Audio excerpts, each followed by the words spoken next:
We all lead double lives. Listen to find out what I mean. Welcome back. I'm Gila Ross, host of the Power Up podcast, where we share short, relatable ideas to upgrade and elevate our everyday lives. Let me tell you the story of Sara's life. After all, this week's Torah portion is Chayei Sara, all about the life of Sara. Listen to it, and then I want you to think and wonder, well, what sort of life did she have? So here she was, a woman who was married for years and years and years and struggled to have a child. Her husband goes off to war. She's kidnapped twice. Finally, after so many years, she has a son. And then she sees her stepson tormenting him.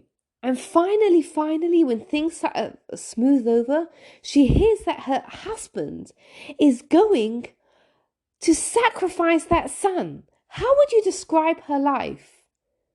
Difficult? Challenging? Sara had a double life. What do I mean by that?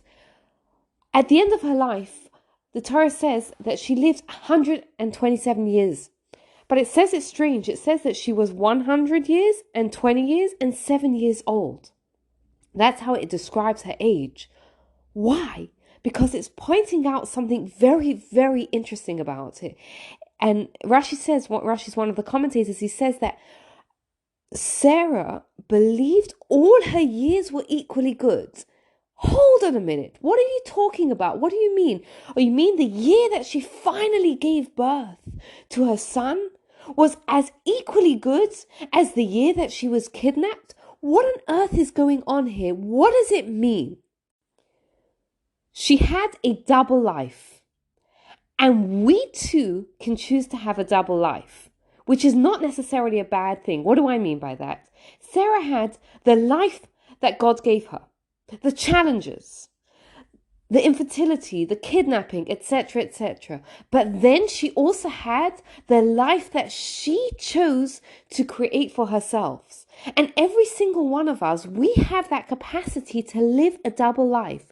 We have the life that is thrown at us. And sometimes it's what we choose, and sometimes it's not what we choose.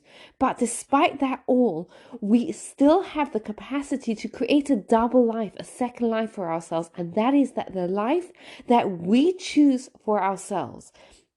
Every single morning when we wake up, we have, there's two parts of us almost. There's two lives, there are 2 days that are going on. There's the part of us that says, today I'm going to be productive, I'm going to achieve, I'm going to do X, Y, Z. And then there's the other part of ourselves that says, no, that's what you think. So how do we get that part of us that says, today is going to be the day that I'm going to do it, win? So let's look at what Sara's secret was. And I think we'll find that it's something that we can incorporate into our lives. Sara's secret was that she understood that everything that happened could be used as a vehicle for good. That's how she was able to see everything as equally good.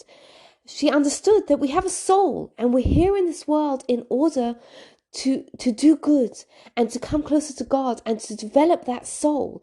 And everything could be used. And she understood that, God, if you're putting me in this situation, there's a reason for it, and I can use that to become good and to become better. Think about something that you have recently struggled with. Imagine if you could go back in time and switch your mindset and think to yourself, wow, I'm here in this world for my soul. And everything that happens to me is part of my soul curriculum. It's custom, tailor-sent in order for me to become a better person.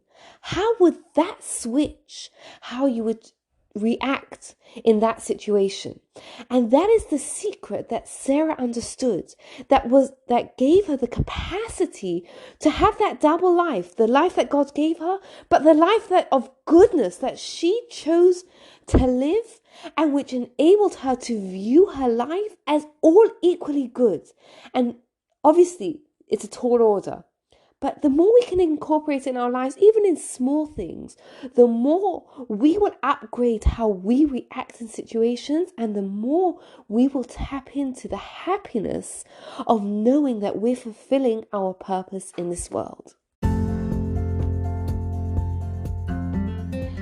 Thank you for being one of the over 20,000 listeners of this podcast. Thank you for pushing us to the very top Jewish podcast worldwide. If you'd like to connect with Gila Ross, please get in touch via email gilaross@gmail.com, or on Instagram you can find her at It's Gila Ross. Thank you again. Have a wonderful day, and please take a moment to rate, review, and subscribe to the podcast so you don't miss out.